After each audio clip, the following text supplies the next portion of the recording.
Hello, doctor Bhuvaneswaran, Coimbatore cardiologist. தேங்காய் எண்ணெய் மிக பரபரப்பாக எல்லாரும் பேசிக் கொண்டிருக்கிறது. இது என்ன சார் பரபரப்பு? தேங்காய் எண்ணெய்க்கு நல்ல வேலை சார், நிறைய எக்ஸ்போர்ட் பண்ணலாம் அப்படிங்கிறது. அதை பற்றி நான் சொல்ல வரல.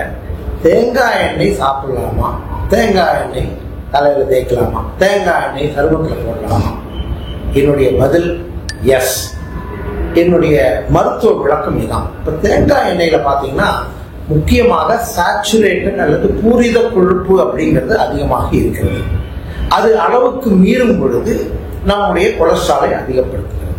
இது உண்மைதான், இல்லைன்னு சொல்லலாம். ஆனால் இந்த தேங்காய் எண்ணெயில லாரிக் ஆசிட் என்று சொல்லக்கூடிய ஒரு மிக அருமையான ஒரு ஃபேட்டி ஆசிட் இருக்கு. இது நம்முடைய உடலுக்கு பல விதங்களிலும் நன்மை பயக்கக்கூடியது. இரண்டாவது, மிடில் செயின் ட்ரைகிளிசரைட்ஸ் அப்படின்னு ஒரு விதமான ஒரு ஃபேட், இதுவும் தேங்காய் எண்ணெயிலே இருக்கு. இந்த மிடில் செயின் ஃபேட்டி ஆசிட்ஸ் பார்த்தீங்கன்னா இந்த ட்ரைகிளிசரைட்ஸ்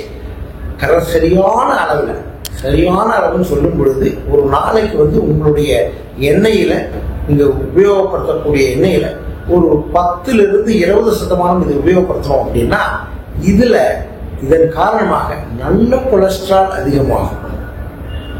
அது மாத்திரம் இல்ல, உடல் எடை கட்டுப்படும். இது தவிர கண்டிப்பாக இதற்கு நல்ல மருத்துவ குணங்கள் தேங்காய் எண்ணெய்க்கு உண்டு.